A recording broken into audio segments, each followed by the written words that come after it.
Welcome, everyone. Welcome to the panel Speeches by Writers Towards an Anthology. Thank you for your attendance. My name is Jarron Slater. I'm a visiting assistant professor in the English department at Brigham Young University, and I'll be the moderator for this panel. I'm really looking forward to hearing from the panelists about this anthology of speeches. First, I'll introduce the panelists, and then I will provide several questions for the panelists to discuss. These questions and their responses will take about 60 minutes, and then we'd love to have some questions from the audience. So first, we have Isaac James Richards. He is a graduate student studying rhetoric and composition in BYU's English department, BYU's English MA program, and he's also an instructor for BYU's School of Communications. His writing, both scholarly and creative, has appeared in Y Magazine, Progressions, Americana, the Queen City Writers Journal, the BYU Humanities Center blog, and the Dangling Modifier. His peer-reviewed scholarship has appeared in the Journal for the History of Rhetoric and the Journal for American Culture. He's also a student fellow at the David M. Kennedy Center for International Studies. And this summer, he will be attending the 2023 Latter-day Saint Theology Seminar at Harvard Divinity School. The next panelist, Richard Benjamin Crosby, is an associate professor in the Department of English at Brigham Young University. He teaches courses in professional speaking, the history of American public address, and the history and theory of rhetoric. As a scholar, Ben Crosby focuses on the cross-section of religion and politics, with a particular interest in how religious rhetoric shapes civic life. He publishes regularly in the field's top journals and is the author of the forthcoming book, American Kairos, Washington National Cathedral, and the New Civil Religion from Johns Hopkins University Press. Ben also plays the drums. He reads, travels, watches sports, and spends time with his family. The next panelist, Gideon Burton, is a native of Salt Lake City. He has taught at Brigham Young University since 1994. He specializes in rhetoric, Renaissance literature, digital communication, and Mormon studies. Gideon Burton created and maintains the widely known online resource for rhetoric and style, Silva Rhetoricae, the Forest of Rhetoric. Widely cited. He's a past president of the Association for Mormon Letters, and he founded with BYU librarians the Mormon Literature and Creative Arts Database. As an editor of BYU Studies, Gideon Burton also edited and contributed to special issues on Mormon opera and on Mormon film. And the last panelist, Jim Richards, has taught literature and creative writing at Brigham Young University, Idaho, since he completed a PhD at the University of Houston in 2003. His work has appeared in The Atlantic, Poetry Northwest, Copper Nickel, Hotel America, Sugar House Review, Prairie Schooner, and LDS publications such as Dialogue, Literature and Belief, Ariantum, and BYU Studies. His poems have been anthologized in Fire in the Pasture, 21st Century Mormon Poets, and in Dove Song, Heavenly Mother in Mormon Poetry. Jim has also received nominations for Best New Poets, 2 Pushcart Prizes, and he was granted a fellowship from the Idaho Arts Commission. Isn't this going to be a great panel? We have some awesome panelists. So this panel brings together scholars for a discussion of a proposed volume of anthologized Latter-day Saint Mormon speeches. So Ben, I'm wondering if you could start and just tell us a little bit of the background on this volume and why this volume is needed right now. Thank you, Jarron. So the history of this idea is, I think, deep and varied. It goes back in my own history, probably more than a decade. I was a professor at Iowa State University, and if there's anyone out there from Mormon scholars in the humanities, you might recall me kicking around those conferences, kind of casually pitching this idea, trying to solicit ideas for speeches that could go in an anthology. We have anthologies of Mormon poetry. We have anthologies of Mormon fiction. We have anthologies of Mormon speeches that come from very niche places like BYU devotionals or something. But what we would like to see is an anthology of Mormon oratory. Oratory is arguably the oldest form of literature.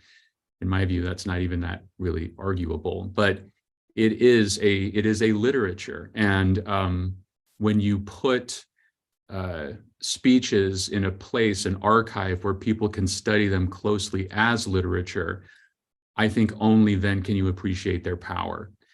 When I came to BYU, the idea had gone fallow. I was doing a million other projects. It was this sort of curiosity I had that I had lost track of.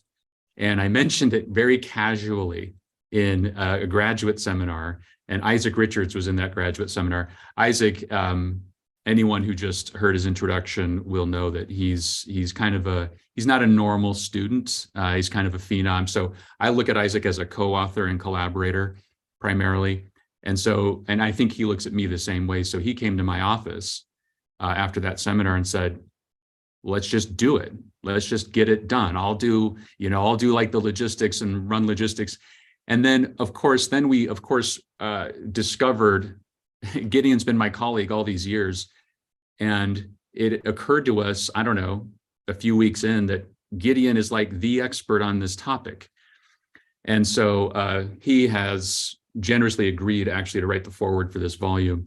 But Gideon has a whole history on this topic. And so I don't know, I think the idea has been out there percolating in people's minds for a while.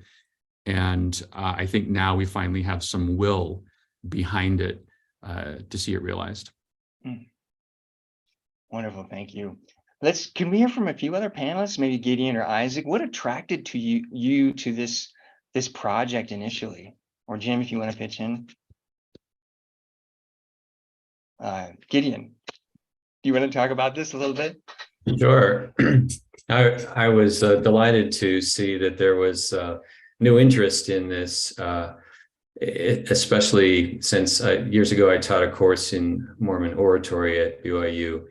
And I'm glad that some of the bibliographical things we pulled together there could inform this project, and also to have had some time go by, because as I have watched other anthologies of Mormon works come out, and as culture has changed, I think we're in for a more diverse and interesting array of public discourse to be represented. And I'm sure we'll get into that, talking about specifics in a bit. But it's always great to see people like-minded come together on good projects like this. There's a new energy for that, and I'm very happy about that.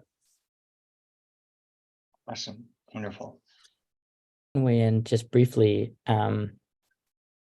It has been interesting studying rhetoric and public address and oratory at BYU, but then also watching and observing and listening to so many speeches, going to weekly devotionals, to lecture series. I just feel kind of immersed in this world. And so for me, at least, it was this kind of tandem experience of learning about this whole field that is rhetoric, while it's gradually kind of refined the lenses through which I was watching, listening to, hearing everything that I was experiencing on campus.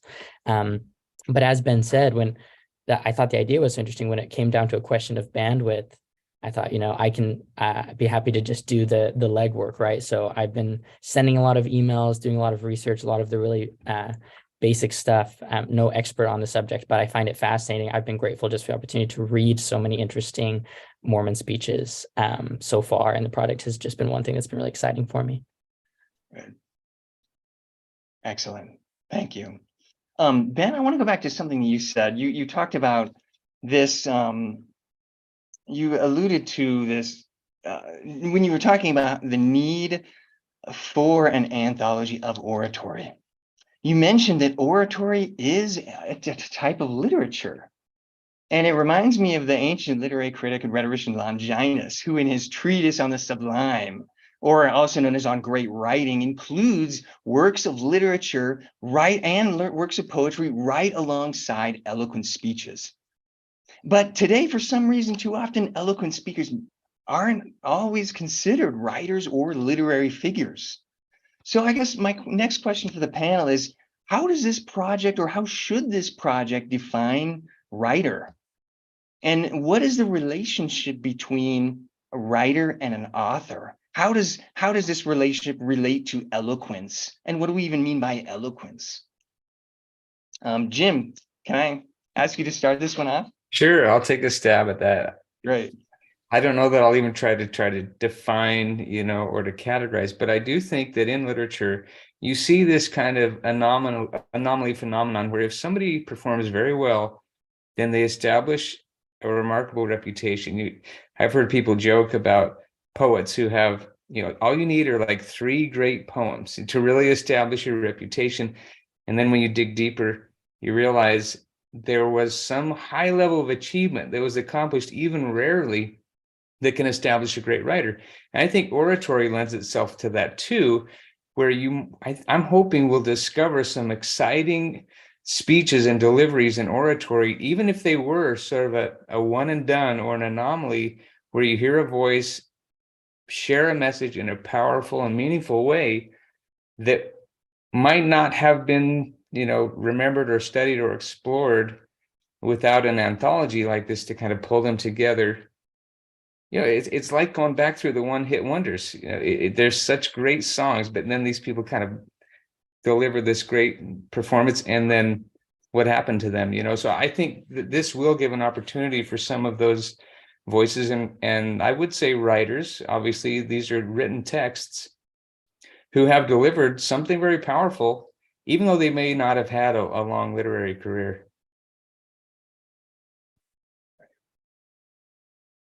Excellent. Thank you. Go ahead, Ben. I think we should make it clear up front that today we're talking about writers as speakers, right? But your question implies the broader point of this project, which is speakers as writers, and essentially, right, like oratory as literature.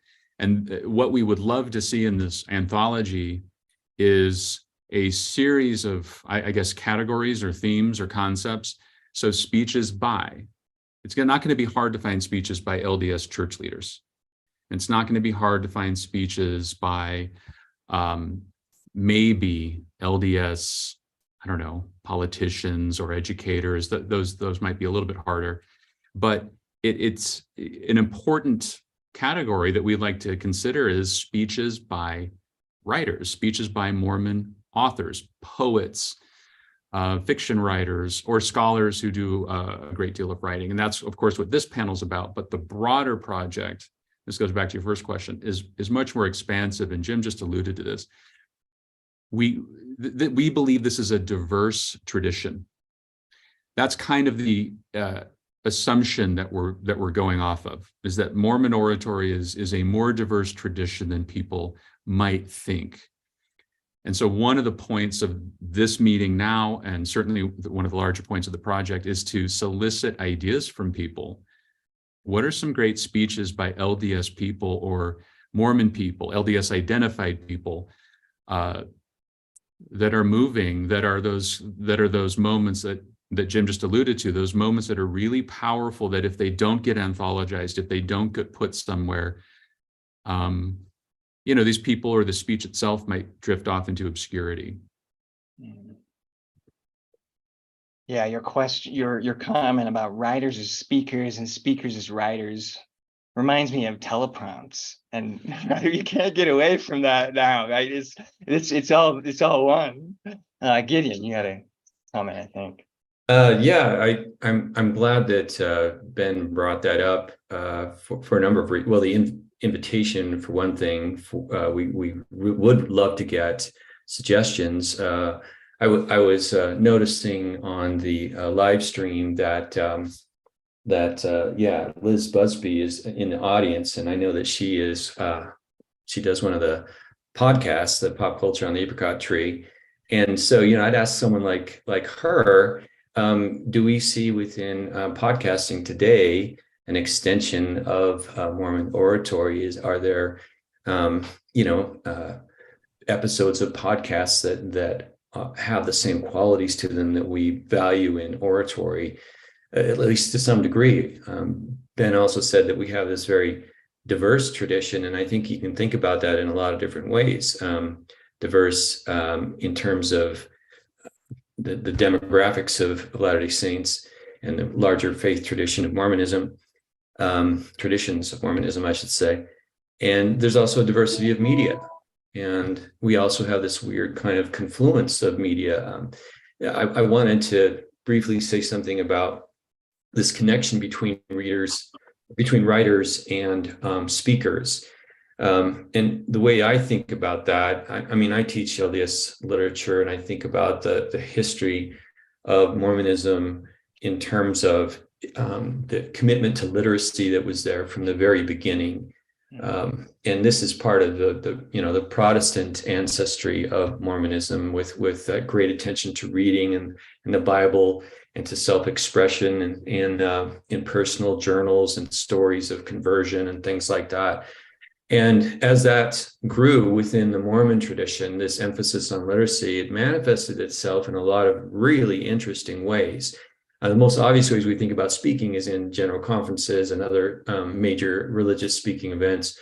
But there were so many journals, periodicals that were published by the church, and that were specifically set up to help people improve in their knowledge and in their general abilities as writers and as speakers. So it was part of this larger vision of elevating the cultural quality of the Mormon people at large.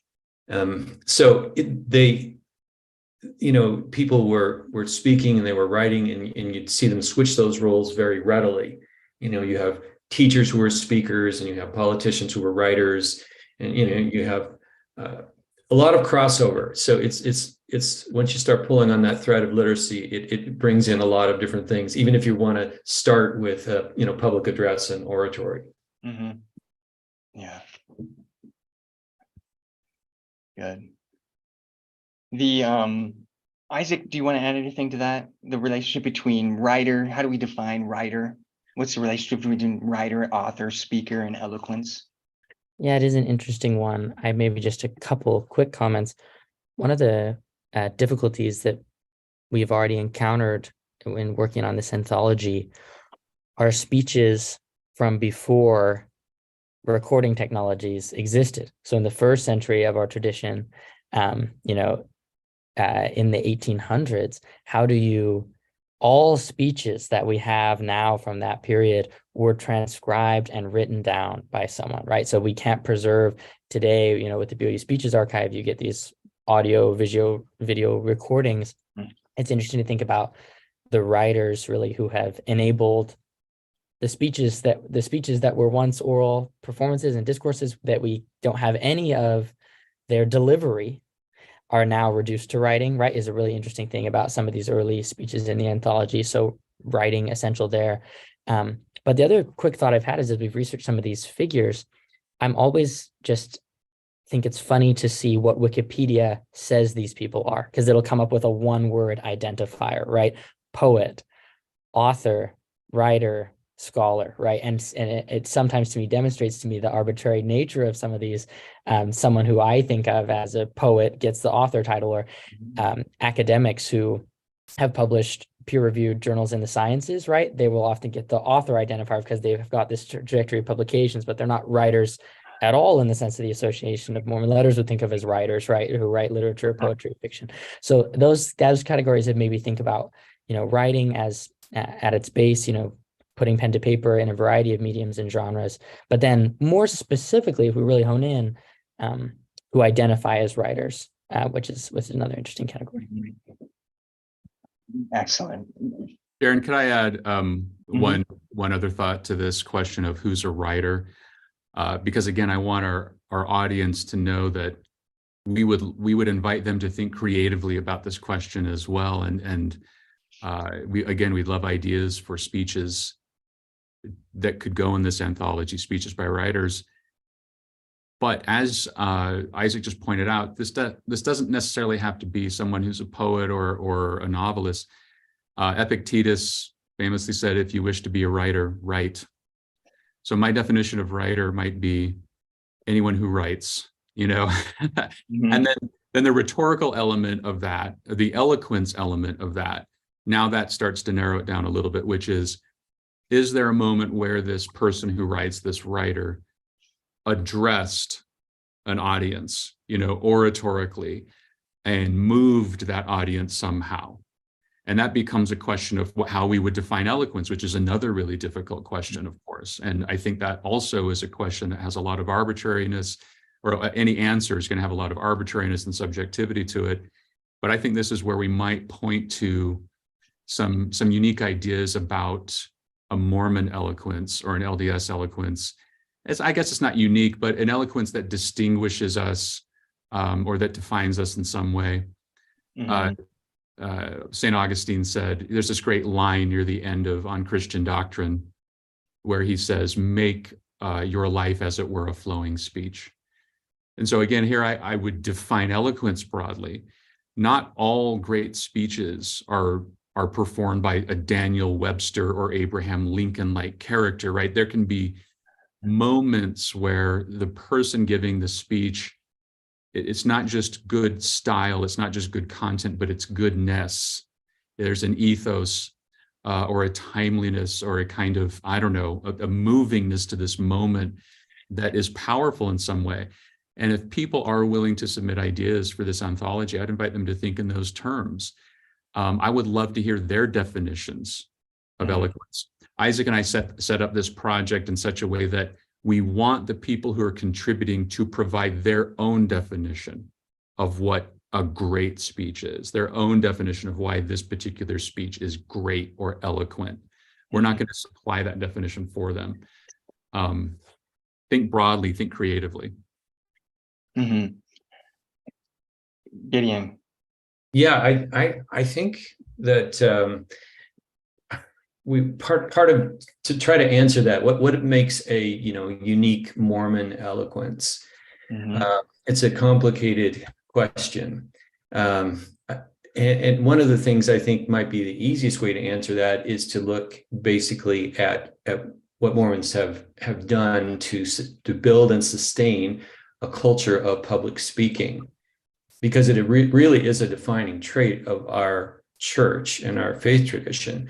You have people, their mothers whispering in the ears of primary children at the age of 5 to give a talk, and it goes up from there. And the nature of our church as being a lay church, where everyone's expected to be talking all the time, both Everybody informal. speaks. Yeah, we are speaking people. And that is good to remember also as a way of helping us maybe think beyond the pulpit as the only location where you have eloquence or oratory. One of the ways we can broaden is to think about the other occasions for speaking besides the sacrament meeting talk or the general conference address, or the professorial speech at BYU or something like that. There are, and this also, I think, leans into the issue of representing women more dominantly, or trying to equalize things as best we can. I'm looking at all of us that are on this project, and we're all male. And I was going to come dressed in drag tonight to just kind of mix it up a little bit. At last minute, my wig didn't come through, so here I am. I am worried about that we may not be seeing things that really need to be seen if we had a better gender mix. And thankfully, there are some great resources out there now. That the recent book At the Pulpit that's been published, which is this wonderful compilation of women's speeches way back to the beginning of Mormonism.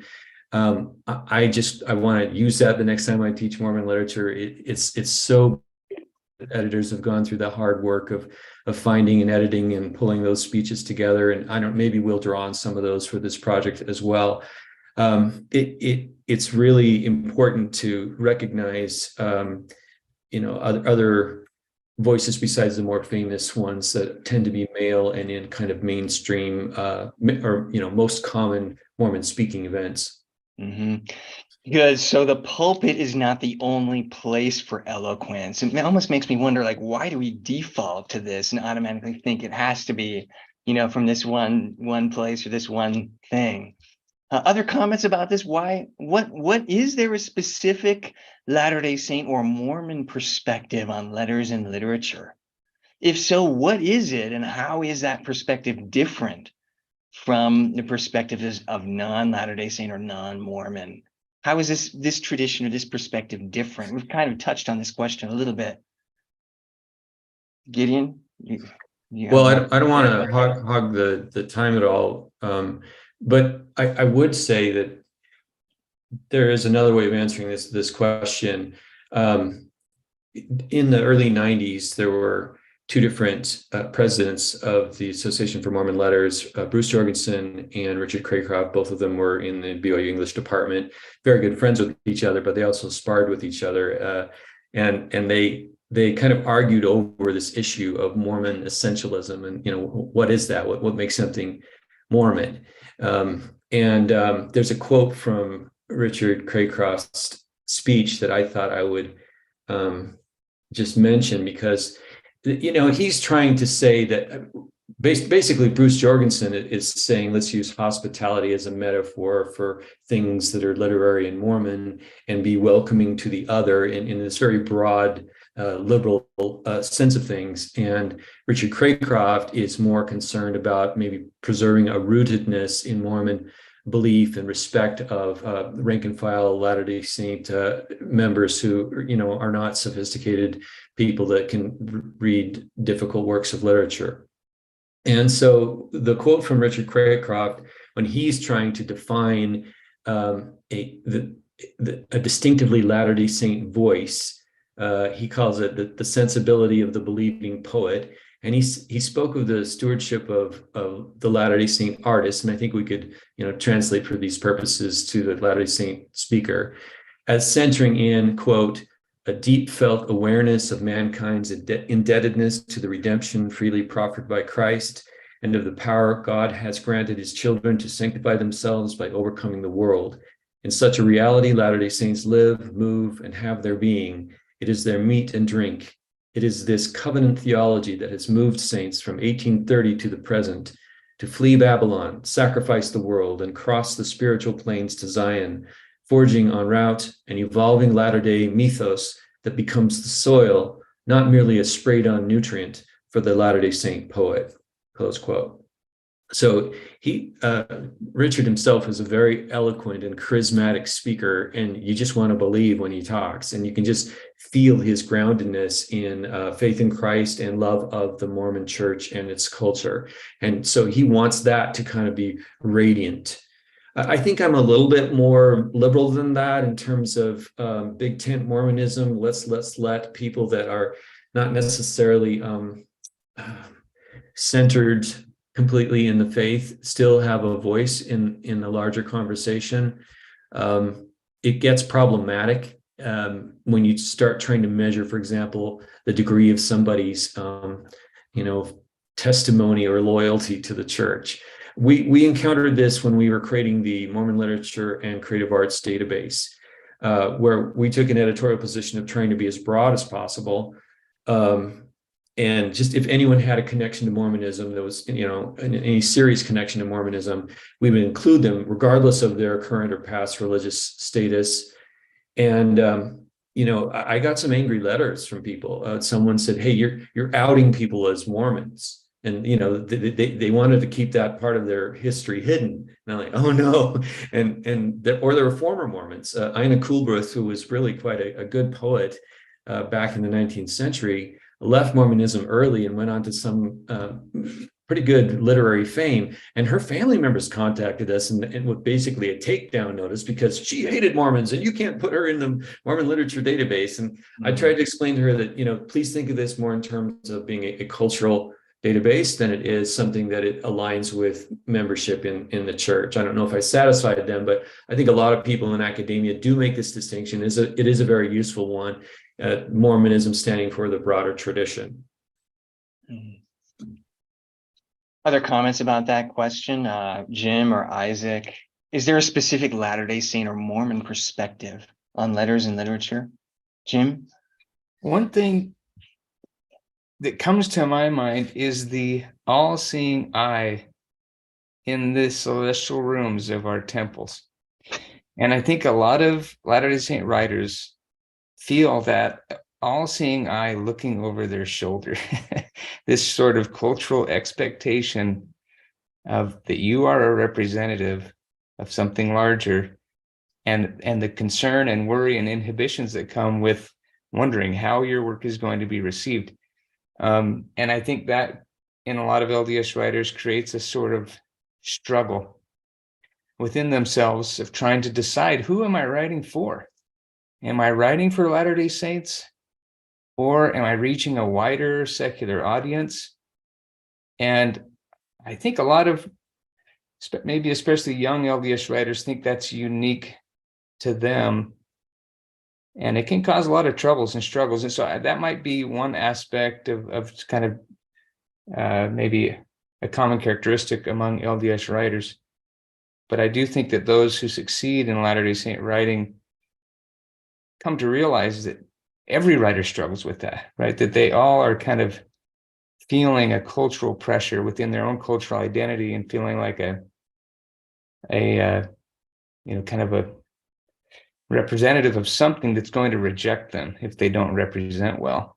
But I think there's something about the writers who can get past that somehow transcend that inhibition. So I see that as a struggle in LDS writers, and something that can define their work and identity is that struggle for audience and struggle for reaching their own and beyond their own. Hmm. So what's different? Oh, Isaac, go ahead. Oh, I was just going to touch briefly. I don't want to have the last word on this very difficult question, but a couple of thoughts sparked for me by Gideon and Jim's remarks. Eugene England, another really significant figure for the Association of Mormon Letters, he has this quote that kind of describes, I think, what Jim was talking about, that kind of double consciousness that some members of the church can feel. He wrote, "I knew again that I have no earthly city, no dwelling place, no country, no church, no university, no journal, no movement can ever be my home." And sometimes I wonder, when you start to define, the Latter-day Saint, what is a Mormon eloquence? It starts to feel like who can fit and who cannot fit. And we get in those different questions of who goes in a database, who goes in an anthology, which are really challenging. And then just briefly to touch on as inclusiveness, one of the proposals we received for the anthology was Wayne Booth, who is an extremely prolific rhetorician. He wrote The Rhetoric of Fiction, very successful in rhetoric and English studies and literature. And his relationship with the church is complicated, tenuous. He spoke at some Sunstone symposiums later in his life. And does someone like that, fit in the tradition? And I like Gideon's answer. I think, yes, I think we can include those type of people in a cultural sense and in the anthology for sure. And then just briefly, not that we need to address these comments, but I love the comments we're getting from some of the audience members. Leaders, From Leaders to Managers by Hugh Nibley, Liz, was also nominated by a great scholar, likely to be included. We got a nomination for Neil A. Maxwell that considered even doing a stylistic analysis of his work. Mm-hmm. So some of these things that are coming to mind, definitely we're already seeing represented and showing up as other scholars have proposed submissions. Mm-hmm. Good, thank you so much. This leads to the next question I want to ask, because this whole project is an anthology of speeches, but every anthology is by nature selective. So as such, this anthology will include some speeches and exclude others. So what should be included in a volume like this, and what should be excluded? What is the criteria for exclusion or exclusion, and why?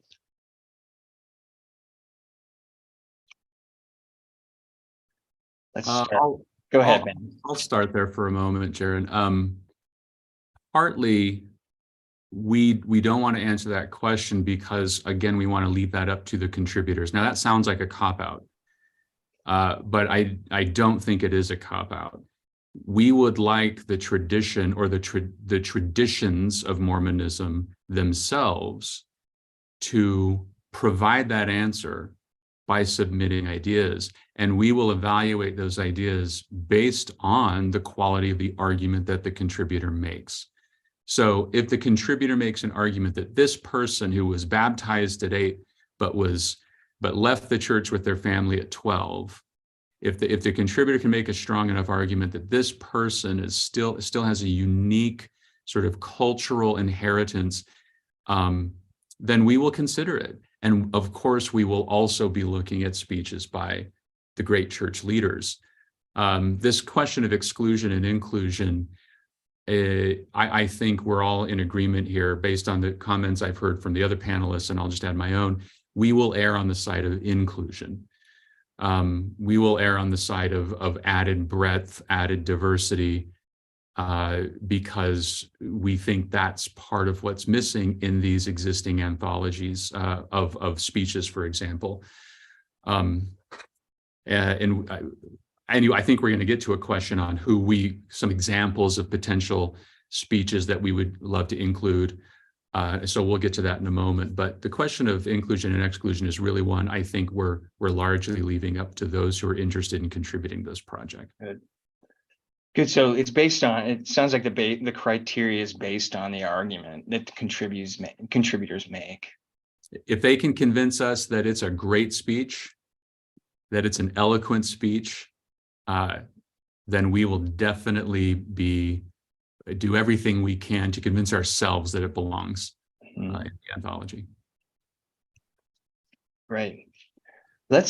Do other people have comments? Gideon, you have a comment about that? I had a question for Ben, and going back to the issue of eloquence. I admire eloquence. I look for it. I wish we had more statespersonship in our world today, where people would kind of respect and something that had the musical arc, the rhythms of great speeches, and not just sort of the incessant noise of the brief posts of social media and that sort of thing. Boy, that made me sound really old school, didn't it? But I do really love that part of our tradition. But I also know there's an awful lot of not very eloquent speaking that's been quite important. So are we really just thinking about eloquence? And is that really kind of a sellout to secularism, right? How's that? The gaudiness of the painted word rather than the pure simplicity of God's spirit. Just devil's the advocate. famous quote, when I heard the man without eloquence, right, Brigham Young. What were you going to say? Go ahead, Ben. Well, I was going to just challenge Gideon. Well, how are you defining eloquence? Just according to style? Or is it the good person speaking well, as Quintilian said? Right? Is it the good? Is there also a substance to the person's character, or to the motivation, or to the timeliness that contributes, that makes a speech potentially eloquent, although the style itself? That's a very, very good point. And maybe what that does is it kind of pushes out the scope to analyzing the rhetorical moment, because oftentimes what creates a good speech is a good audience or a vital occasion that's calling for that. I think about the King Follett sermon, and that's properly celebrated for its revolutionary kinds of doctrines that Joseph Smith announced. Well, that speech was given Riverside in Illinois, outdoors in 1844, not long before Joseph was martyred. There's a lot of high tensions going on. A man had just died. And, you had a lot of people, I think, that were kind of on edge, and they were, they had a certain frame of mind that maybe they were ready to hear what Joseph Smith had to say at that point. And we can do other analyses of other occasions, that there are accounts of, momentous speaking occasions that were just really stirring. Can we go to a few of those, some of those instances of exemplary speeches? I want to hear from each person. On that note of eloquence and good speaking, what in your view are 2 or 3 of the most exemplary and eloquent Latter-day Saint literary figures, and why? And what genres do they write in? So can we hear first from Isaac, and then we'll go Jim, Gideon, and then Ben. What are 2 of the 3 in your view, what are 2 or 3 of the most exemplary and eloquent Latter-day Saint literary figures? Yes, well, I'm thinking of Makoto's comment in the chat as well. There are some gut figures that we go to, right, that when we think of as being eloquent. In one of the graduate seminars discussion we had, who is the orator that in Mormonism writ large or in the church that people line up to hear, right? And they wait outside the door. I'm reminded of one particular moment when I was an undergraduate student, when Elder Holland came to speak to religious education in the JSB auditorium. So this was not a campus-wide Marriott Center, very little publicized, but of course word catches fire, and there was a line out the door wrapping all the way around the Kimball Tower waiting to get in and hear this address. So there's that type of eloquence. But one of the things that I've been intrigued with in doing some of the research is the eloquence that we can't reconstruct. Again, the speeches that we don't have any oral record of, right? We only have the written version of the speech. There are some interesting examples, and I've just been drawn to one speech by Eliza R. Snow, who I think we'd categorize as a writer, right, and a poet. She has a speech from October 11th, 1872, titled "An Elevation So High Above the Ordinary." I was just struck by its aphoristic style. I'll share just a segment or two. Quote, "This life is full of trouble. Then why should we concentrate our all in that which is fading and will pass away? Our religion is not a fable. It is a reality. I sometimes think that we have all got to look upward, but it seems natural for women to lean sideways. That is not sufficient. My young sisters who meet together and have the Spirit of God in their hearts have a foretaste of eternal happiness." And then it just kind of continues, very nonlinear. "Human knowledge can never impart the spirit and intelligence that is possessed by Latter-day Saints." Really interesting speech. So one figure that I wish I could have heard speak out loud that I don't have that trace of, but to read a written speech for me was powerful. Excellent, thank you. Jim? My particular interest is poetry, and I'm really hoping we can find some eloquent speeches, contemporary, ideally, about LDS poets, particularly women. The theme of this conference is genres that have been or could become important to Mormon literature. And poetry by Latter-day Saint women is so interesting right now. There are so many strong voices. Just this month, during Poetry Month, we've heard presentations from BBC Press and Signature. Just consider some of these names just within the last 2 weeks that have given readings: Dana Patterson, Lisa Bickmore, Marilyn Bushman Carlton, Laura Hamblin, Susan Elizabeth Howe, Kathy Evans, Cynthia Silito, Rachel Hunt Steenblick, Heather Harris Bergevin, Catherine Knight Sontag, Darlene Young, Melody Newey Johnson, Elizabeth Pinborough, and Nancy Heiss. Those are just from 2 presses. And I want to suggest... Jim, sorry, I'm just kidding. No, keep going. I just mentioned that because I think, I want to suggest a speech that was given by Joanna Brooks at AML in 2019. It was a tribute entitled "In Honor of Carolyn Pearson." And in our discussions so far, it's interesting to see how often eloquence is framed in terms of context. What was the zeitgeist? What was going on? What was the decorum demonstrated in the delivery of the speech? And this one, to me, really struck me in the way that Joanna Brooks pits the life achievement of Carolyn Pearson against a review of her first book by Edward Hart, which she calls a misogynistic review, which sort of panders to Pearson's devotion and earnestness, but dismisses her book as not even being qualified to be called poetry because it resists formalism. And he showed some kind of repugnance with the fetal imagery and birth imagery. And listen to some of these phrases from Brooks. She says, "In the beginning was the mother, and the womb of the mother. and that in a house made motherless by purposeful repression of the mother, the reality of human experience is indeed terrifying. And she points out 4 strong lessons and insights that Carolyn Pearson's work has delivered in her poetry. And it's really an interesting and powerful speech. It's stronger in some respects because she wasn't there to deliver it and had it delivered by Rachel Hunt Steenblick, which called to mind the aura of like when First Presidency has one of his counselors deliver his speech. That's where, and some of our greatest eloquent speeches in conference have been delivered that way. And this one took on that sense to me, this powerful tribute and framing the importance of Pearson's poetry within our Latter-day Saint poetry tradition. Just one last quote that she offers here that I wanted to share here. She says that, see if I can find it in my notes.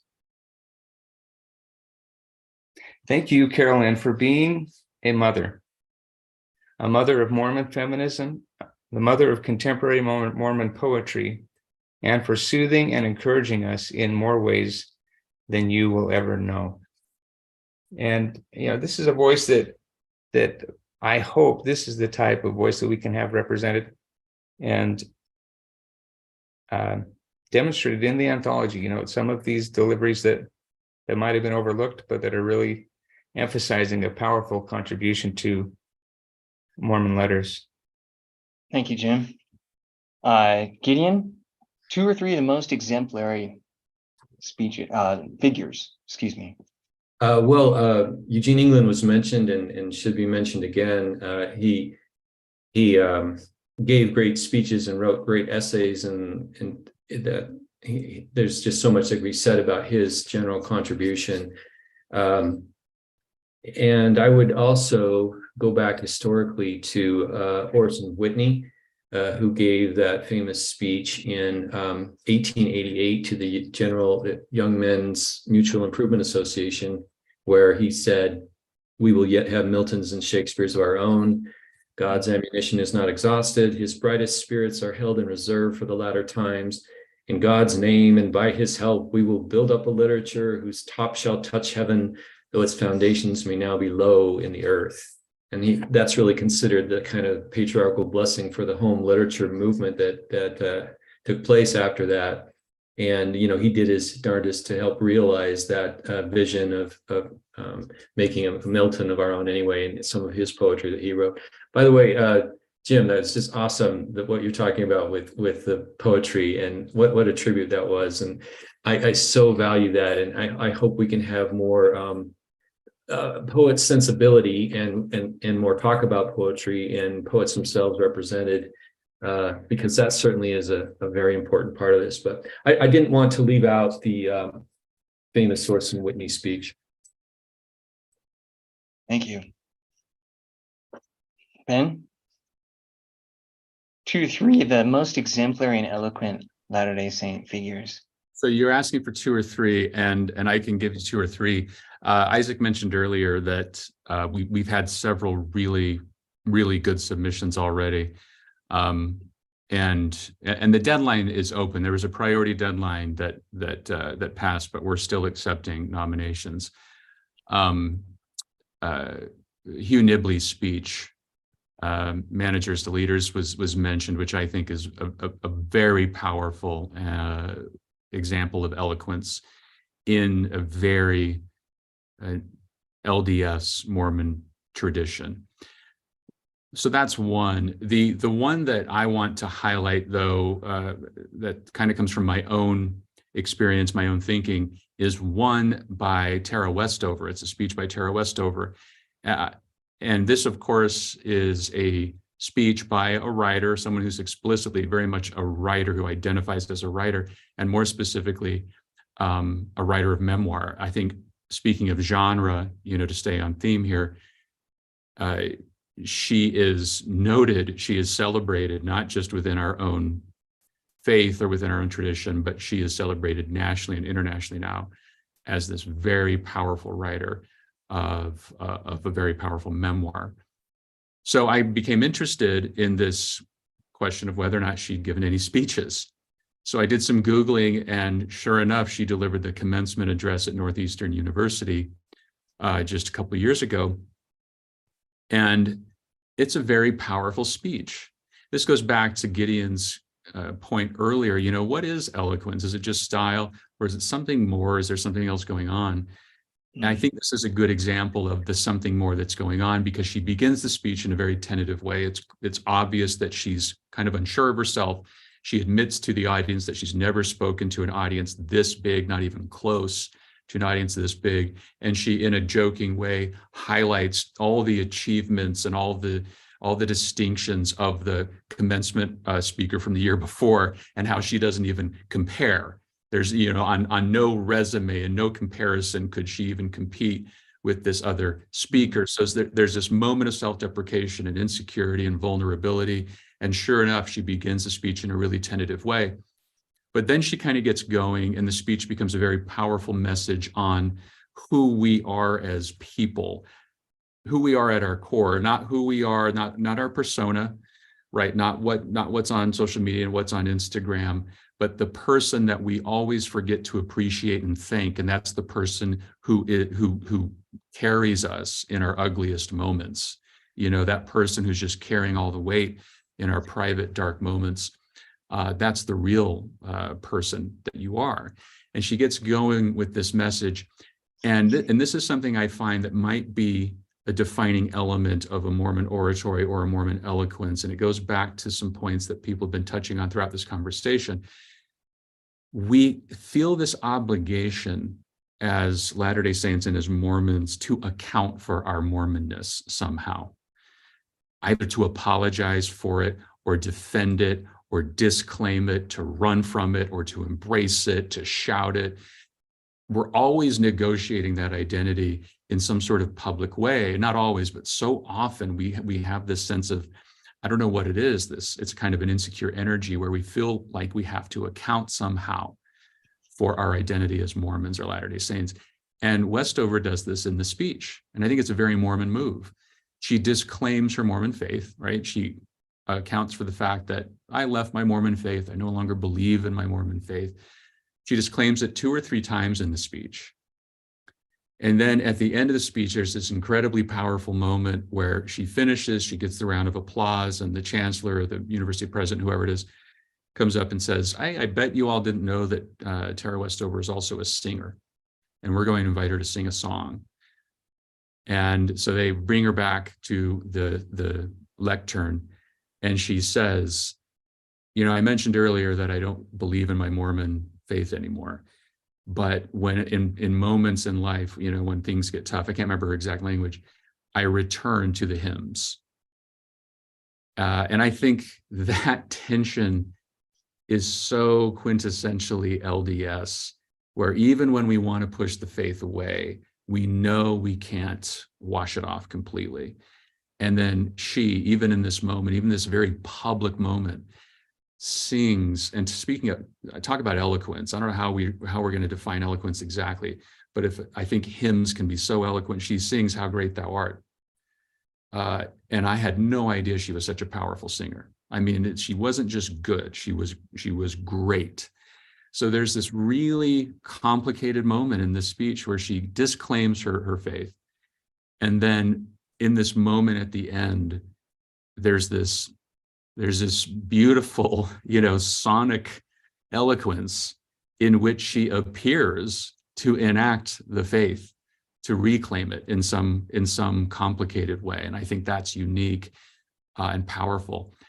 And I'll also add that, I'm so glad that all of us on this panel are thinking in terms of including more women, because I'll be frank, the submissions we have so far, we've got so many good ones, but they're overwhelmingly male. And of course, we love our male speakers in the church, but we'd love to have some more submissions for women.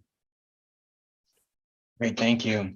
I have one more question, and then we'd really like to have to address some questions from the audience. So if you do have questions, please put them into the chat, and they'll be moved over so that we can see them. The last question is, this is a conference on, the theme of the conference is genre. And the question I have is, how does all of this relate to genre? Are there specific genres in which the Latter-day Saint perspective on literature is used more often? I've noticed several people mentioned poetry. We have speeches, hymns. Are we missing any? And why the emphasis? Why do you think there's an emphasis on poetry? Jim, do you want to start with this one too? It's a great question. You know, the thought that was going through my mind is how even the idea of genre has been kind of exploded, you know, lately with postmodernism. But by putting a physical object together, like an anthology, you know, you sort of have to come to grips with some sort of categorization of kinds, you know, and so I'm fascinated. I'm interested to see how it will come together in terms of the genres within the anthology. As far as poetry, I think, you know, traditionally there's eloquence is a part of poetry, traditionally speaking, and so maybe that's why there seems to be a leaning towards an interest in poets, since I suppose they're supposed to be eloquent or something. But I don't know. I'd like to hear some thoughts from the others on this one. That's a good question. I know Gideon wants to weigh in here, but quick thought on genre. Chris Crow is a writer, Mormon writer. He was awarded the Carl G. Mazur Award, and his Carl G. Mazur lecture last year called A Novel Idea talked about genre boundaries as drawing lines in water. They kind of seem to erase and disappear I don't know. Anyway, so we know genre is tricky, but I wanted to put that in as just one of these interesting things where it's like we have, again, a contemporary, a writer, a Mormon, giving a really great lecture, oration, performance. It was a unique performance in itself. He has students come out and read portions of haikus from his speech. So interesting and we see poetry reappearing there as well. Just interesting. Yeah, and etymologically, poetry is something that's made or done. And so that's a broad category. Gideon, go ahead.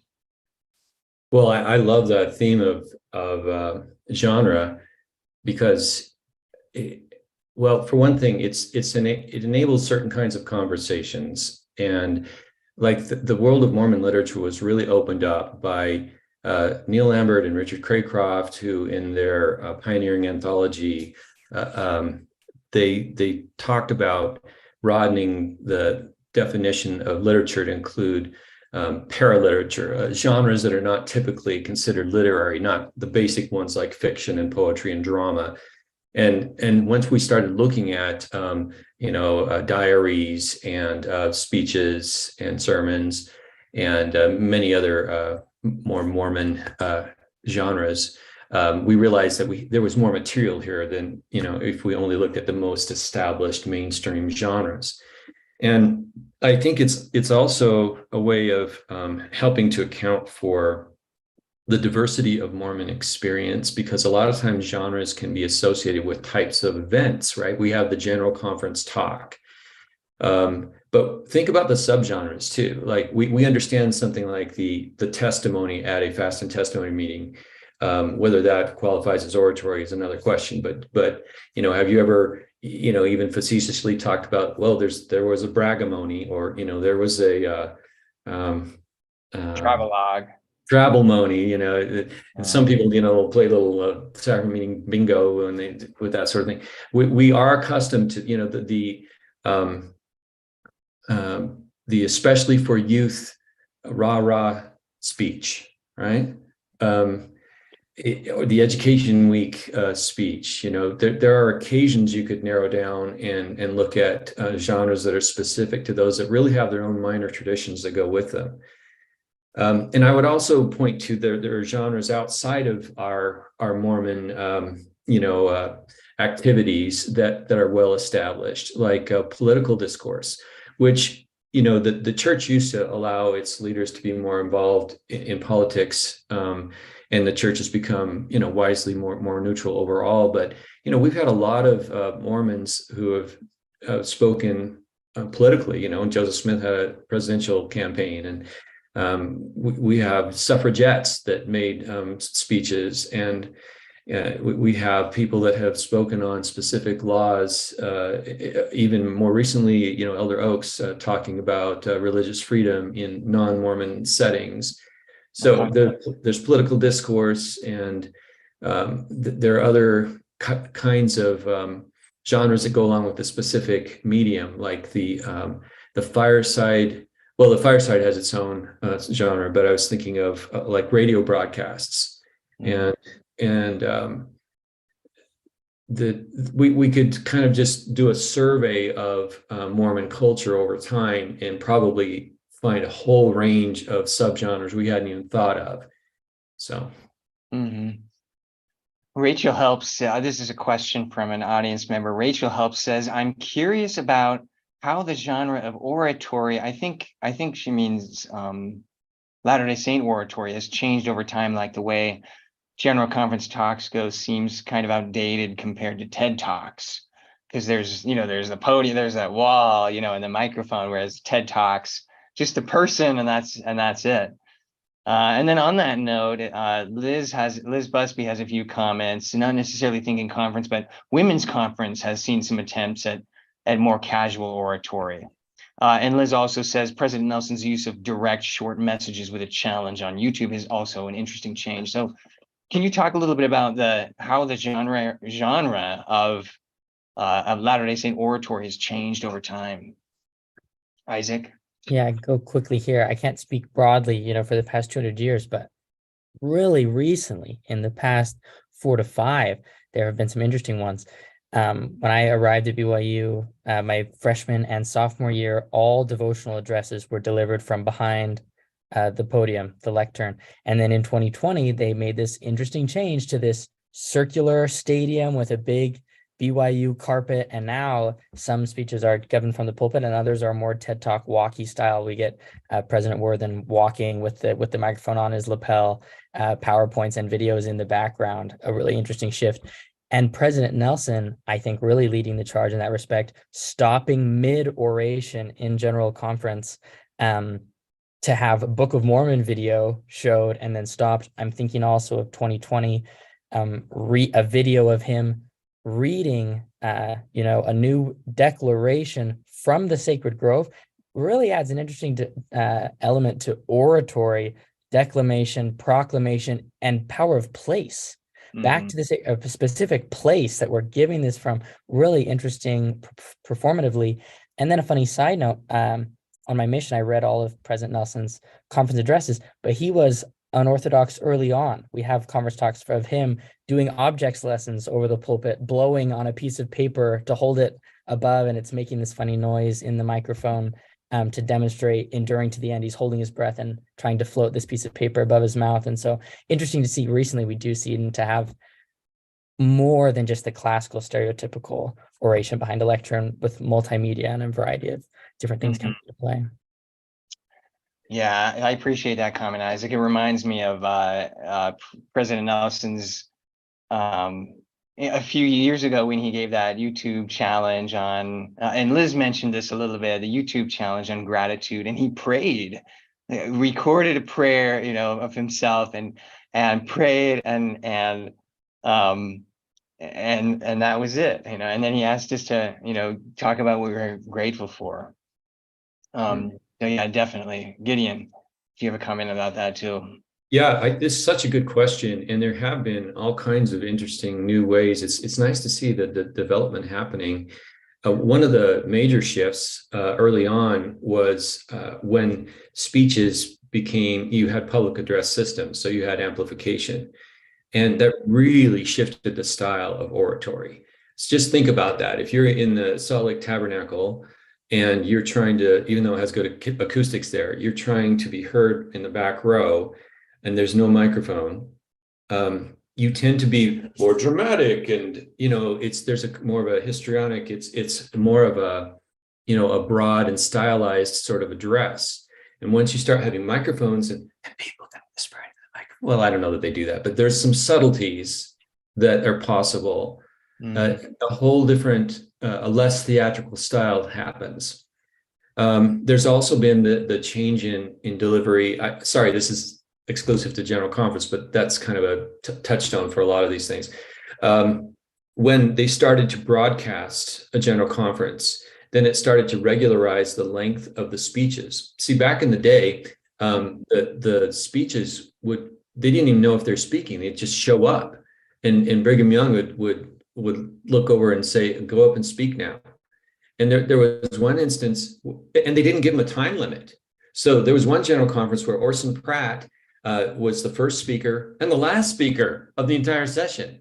And they actually had an intermission where, obviously people were restless, and he says, "Well, I'll say the rest when we get back from an intermission." And then he picks up for another hour.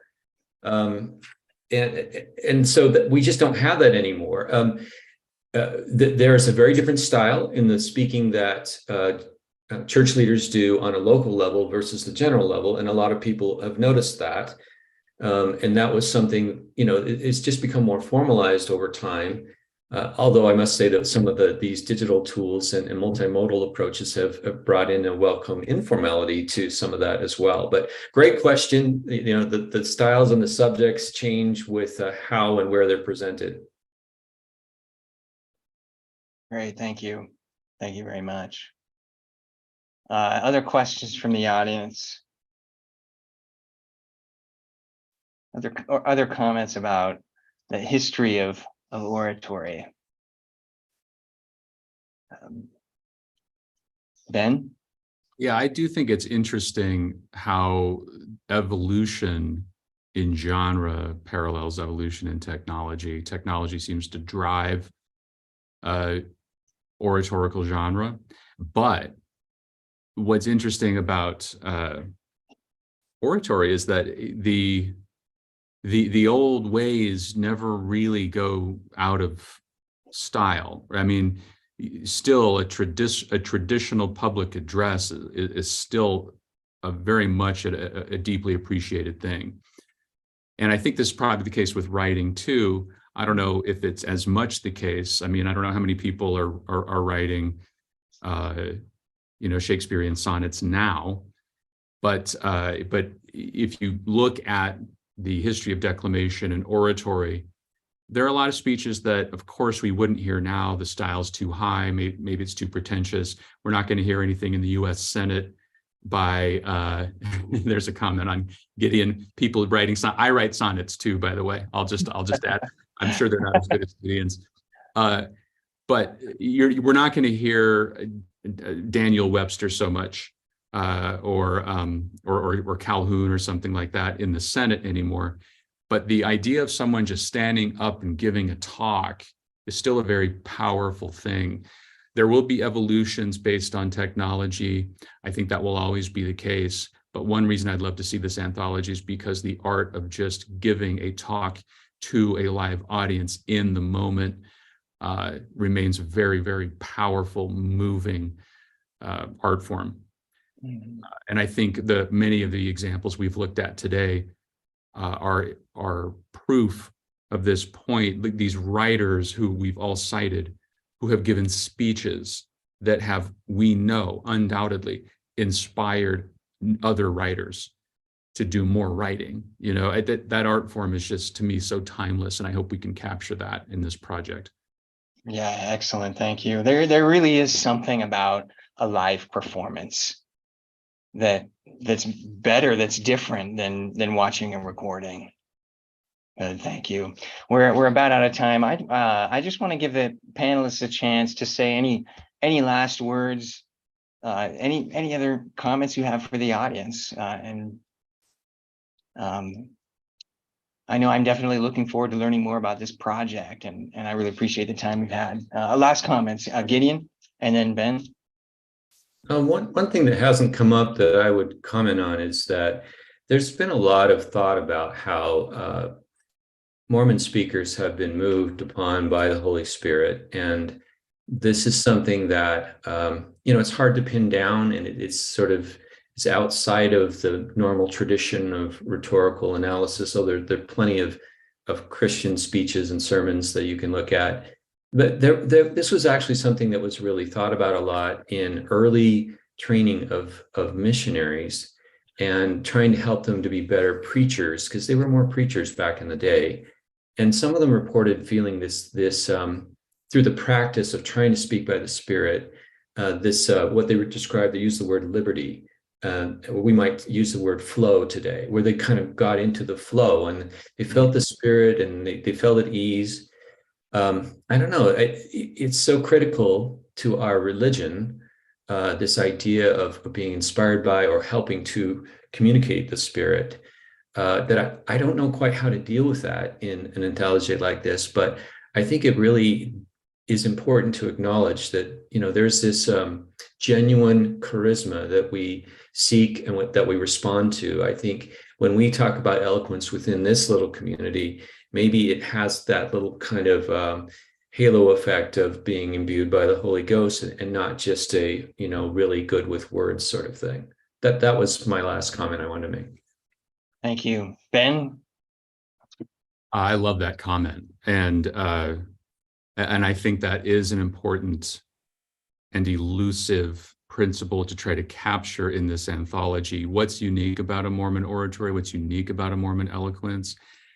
And I hate to sound too primary here, but something like the Spirit might be, but I want to define that very broadly. Like I said, I watched this speech by Tara Westover where she disclaims her faith, and yet I felt the Spirit, right? Yet I felt something. I felt that moment of flow, I felt that moment of eloquence. And for me, eloquence is that elusive, inarticulable charisma. And we could call that Spirit, we could call that flow. You can call it what you want. I would love to hear what contributors have to say about it. But to me, eloquence has to have that underlying substance that moves us somehow. The only other thing I would add is for the anthology right now, we are fairly light on contributions from historical figures. We have, this is something that surprised Isaac and me, actually. We have a lot of submissions from kind of contemporary figures, but maybe it's a technology thing, right? We don't have records of a lot of the speeches that were given historically, but we would love some more ideas for speeches from the 19th century. This is an 1820 to 2020 anthology. We want to try to capture 200 years. And right now we're really heavy on the 2nd century in that period. We're also really heavy on men. And again, we'll include lots of men. They're wonderful, eloquent men in our tradition, but we'd love to hear more ideas about women or underrepresented populations who have contributed to the tradition of Mormon eloquence. And as we've pointed out already, genres that we haven't thought of. Some of the comments just now made me think, is prayer a genre of rhetoric? I think it is. William Fitzgerald, rhetorical scholar, wrote a great book on the rhetoric of prayer. Sacred. Exactly, yeah. So continue to think creatively about what genre should be represented, what people, what traditions, what ideas, perspectives, and we'd love to hear from you. Great, thank you so much. Thank you so much. I'm really looking forward to hearing more about this project. Thanks to all the panelists, and please keep the conversation going. Thanks, everybody.